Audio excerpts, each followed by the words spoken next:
Okay, I'm back. This video is going to be on sanding and distressing, and I'm going to stain it also.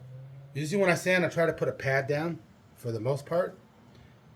Sometimes you got something big and you can't, but anyway, it's easier. When you're sanding, you want to move the sander slowly, not real fast, rapidly. You want to do it at a medium pace.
That's with 80 real quick, and now I'm gonna change my paper, and I'm gonna distress it, and then go on to the next step.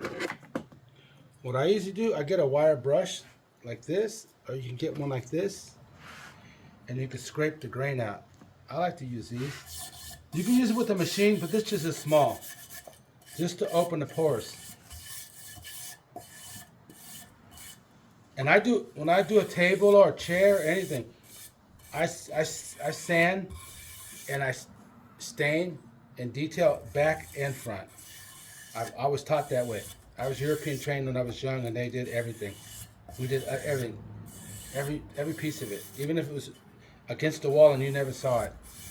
But we knew it was done, and it looks nice when you carry it in the house. They see it's finished all over. When I had my business, I'd always get complimented on my cabinets, carry them in the house. Oh, you did the back too? Yeah, of course. They would be so happy. Okay, I wire brush it. Then I make this tool, just with a piece of wire. You want to put a distressing tool.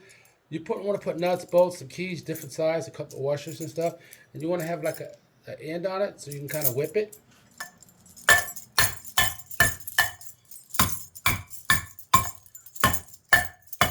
Don't do it the same way. Just do it different, random. Because when stuff's worn and aged, it's random. Okay, and then I get it all, and I put some little wormholes at random. Sometimes I go in an area, like the worm is going crazy in that area right there. Then here they were just popping up here and there, and then I'll do a bunch in one corner.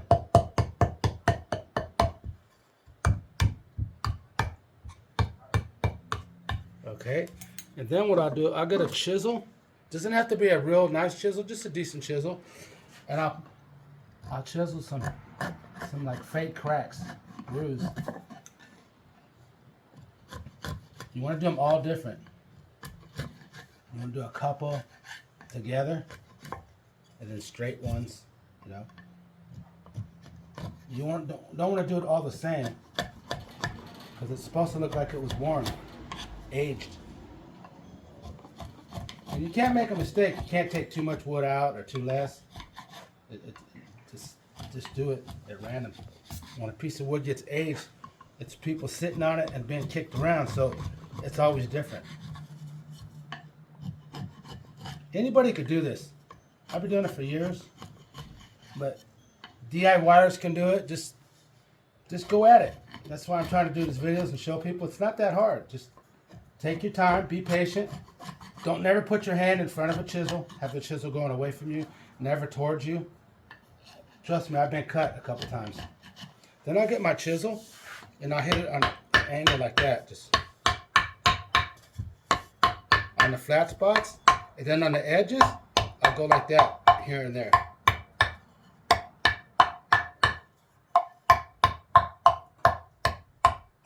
Okay, that's a medium distress, not real heavy. Then I get 120 and sand it now again.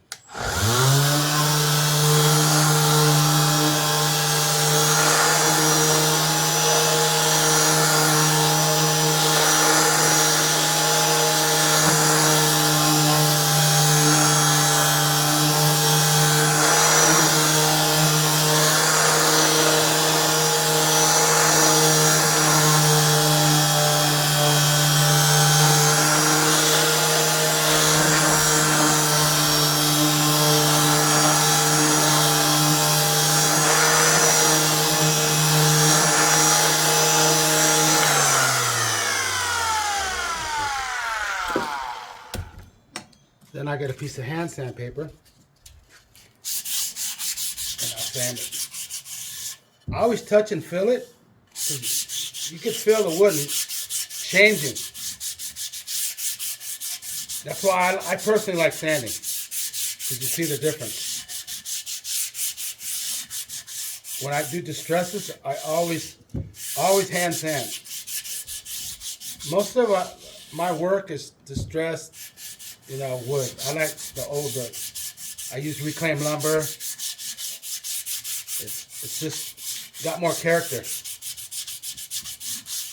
Always round all your edges. You want to be able to feel it's got to be smooth.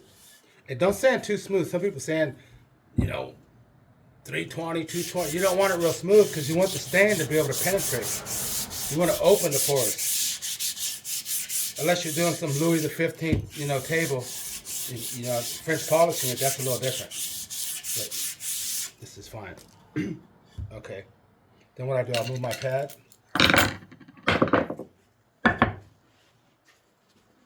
Got my air hose.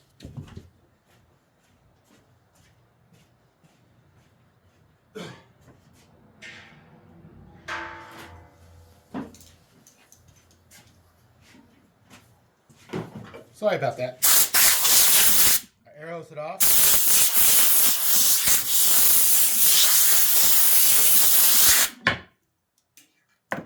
And what I do, I cut these pieces of wood. I put a little angle on it. You can do 25, 30 degrees and round the edge a little bit. So when I stain it, it's only sitting on the edge. Okay. You want to mix your stain up really good. Really good.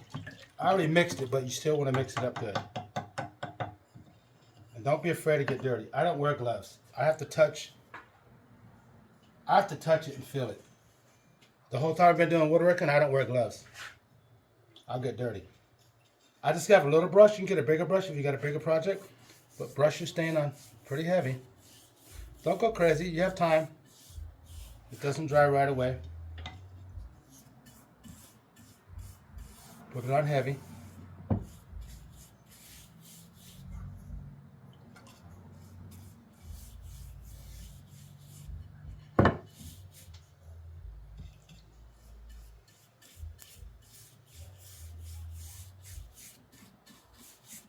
I'm doing both sides of this piece of wood because when I do furniture, I'm going to be doing video on a table next week.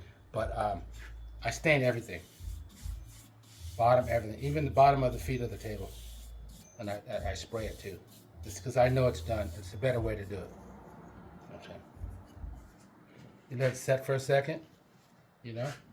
Just turn it. Just wipe it off.